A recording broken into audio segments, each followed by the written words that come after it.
এক প্রচন্ড গরমের দিনে একটি কাক তৃষ্ণার্ত হয়ে আকাশে উড়ে বেড়াচ্ছিল। তার গলা শুকিয়ে এসেছিল, কিন্তু চারপাশে কোথাও এক ফোঁটা জল খুঁজে পাচ্ছিল না। ক্লান্ত হয়ে যখন সে প্রায় আশা ছেড়ে দিয়েছিল, তখন হঠাৎ তার চোখ পড়ল দূরের এক কলসির ওপর। নতুন আশায় উজ্জীবিত হয়ে কাকটি দ্রুত সেই কলসির কাছে গিয়ে বসল। কলসির ভেতর উঁকি মেরে দেখে সত্যিই সেখানে জল রয়েছে। আনন্দে তার মন ভরে উঠল, কিন্তু পর মুহূর্তেই সে হতাশ হয়ে গেল, কারণ জল এতটাই নিচে ছিল যে সে চাইলেও ঠোঁট দিয়ে তা পৌঁছতে পারবে না। সে অনেক চেষ্টা করলো কলসির মুখের মধ্যে মাথা গলিয়ে জল পান করার, কিন্তু কিছুতেই নাগাল পেল না। কাকটি তখন ভেবেচিন্তে সমাধান খোঁজার চেষ্টা করলো। প্রথমে সে কলসিটিকে ঠেলে ফেলার চেষ্টা করলো, যাতে জল গড়িয়ে বাইরে পড়ে যায়, কিন্তু কলসিটি ভারী হওয়ায় সে তা নড়াতে পারল না।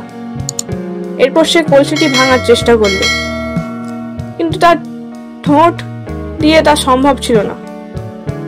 এত চেষ্টার পরও ব্যর্থ হয়ে সে কিছুক্ষণ চুপচাপ বসে রইল।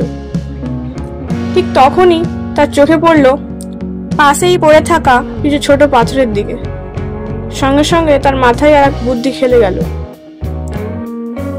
সে একে একে ছোট ছোট পাথর তুলে এনে কলসির মধ্যে ফেলতে লাগলো। প্রতিটা পাথর পড়ার সঙ্গে সঙ্গে জল একটু একটু করে উপরে উঠতে লাগলো। এইভাবে সে বেশ কয়েকটি পাথর ফেলতেই জল ধীরে ধীরে কলসির মুখের কাছাকাছি চলে এলো। এবার কাকটি সহজেই ঠোঁট ডুবিয়ে পেট ভরে জল পান করলো। দীর্ঘক্ষণ তৃষ্ণার কষ্ট দূর হয়ে গেল, আর সে প্রাণবন্ত অনুভব করলো। এই ঘটনাটি থেকে কাকের মতো বুদ্ধি ও ধৈর্য ধরার শিক্ষা পাওয়া যায়। বিপদে হাল না ছেড়ে কৌশল খাটালে কঠিন সমস্যারও সমাধান করা যায়।